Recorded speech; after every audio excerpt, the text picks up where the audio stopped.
A është Sali Berisha një nga personat që jetohet për 21 janarin? Atëherë, Sali Berisha, shumë shkurt dhe shumë qartë.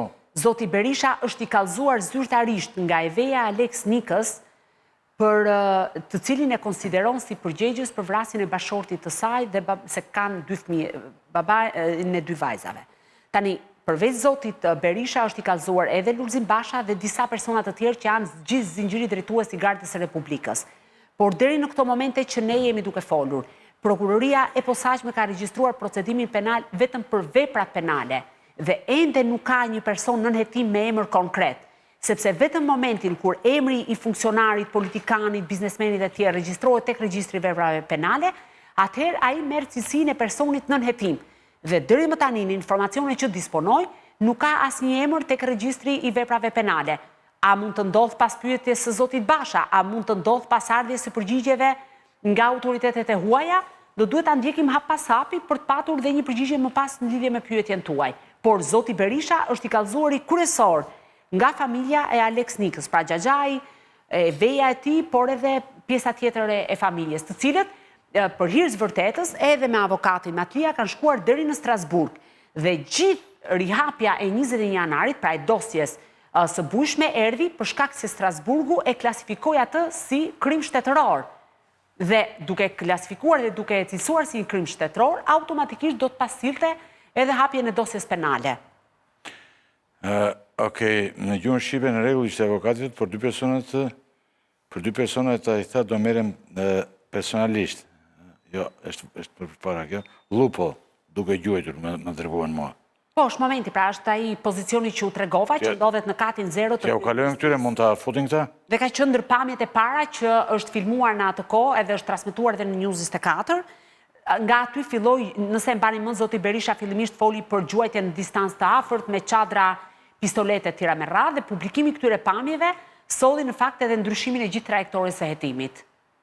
Po, ja kalova unë, Rozhanit, po që se shtu e futin Lupon duke qelluar. Lupo është ky që është emëruar pastaj, është bërë i rëndësishëm.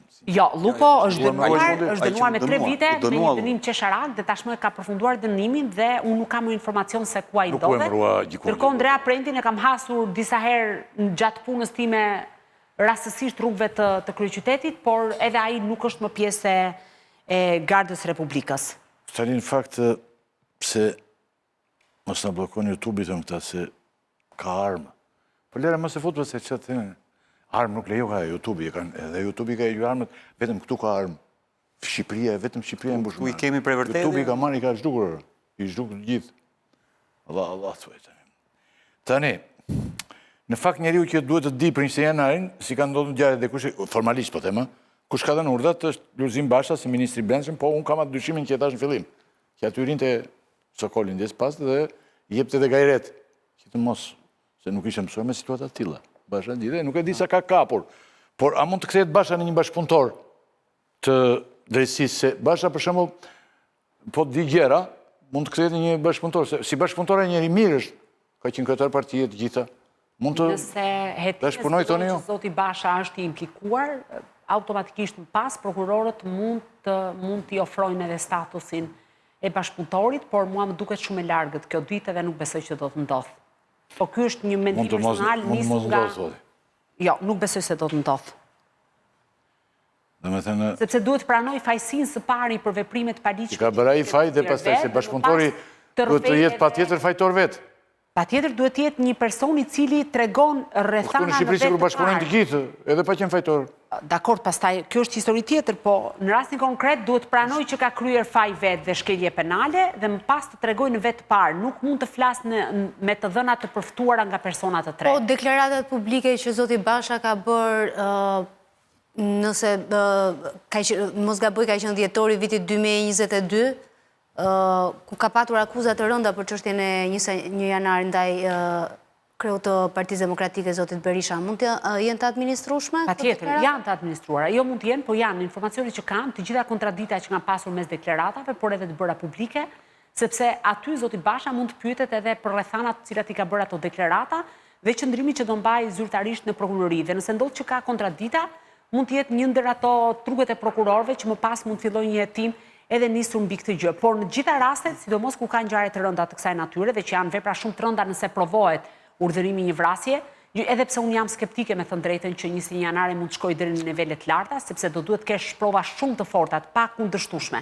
Pra akuzat për vrasje nuk mund të bazohen vetëm në indicie, duhet të bazohen në provat pakundërshtueshme sepse janë dënimet, marzhet e dënimeve shumë të larta. Kështu që kjo është dyshoj shumë që mund të shkojnë deri në nivele të larta, maksimumi që mund të bëjë prokuroria e posaçme është të vërtetojë autorsinë e 2 vrasjeve të cilat kanë mbetur të pazbardura. Pra të Alex Nikës dhe Ekuran Dedës, sepse për Ziver Veizin dhe për Faik Myrtajn ka persona të dënuar. Gjatë Brukseli thotë që është krim shtetëror, dhe krim shtetëror nuk mund të ndalet, mendojnë paktën, tek gardisti. Pra nuk duhet trajtuar si ordinere.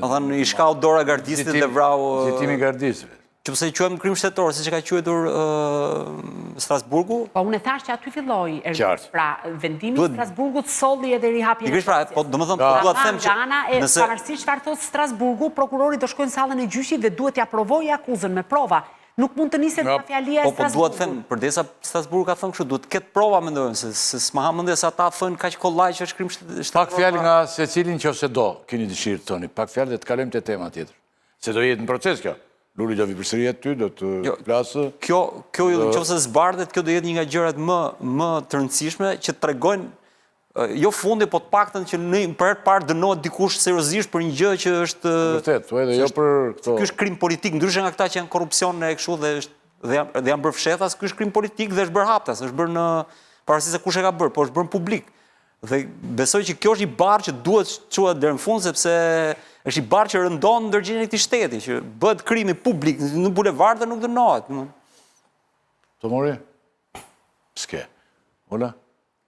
Duhet ishte zbardhur shumë kohë më parë, por gjithmonë... Zbardhen shumë gjëra thoj këtu. Tani do jetë shumë e vështirë. Dhe besoj se ka qenë pengi politikës për ta mbajtur çështjen pa hetuar deri. Zbardhja këtu po të ishte zbardhja në Bizhimrat, vetëm zbardhja s'ka. Vetëm nxirje bëjmë edhe. Nxirje, domethënë, fshehje, gjëra të gjithë ndërruar të shikues tani. Unë mendoj që kaq duhet për këtë pjesë, sepse ne duhet të kemi shumë informacion dhe të dimë më shumë që të flasim. Dhe duhet në zhvillim, si proces, domethënë të ikim nga ky moment dhe të mbrim në një pikë që është shumë interesante. Siç ne rëndom këtu në vendin ku jetojmë, zoti Tomori, bëhet një gjë, bërtitet fort me të gjithë fuqinë. Dhe pastaj ajo për 10 ditë mbyllet. Maksimumi, se merr dhe 3 ditë. Dalin gjëra të tjera.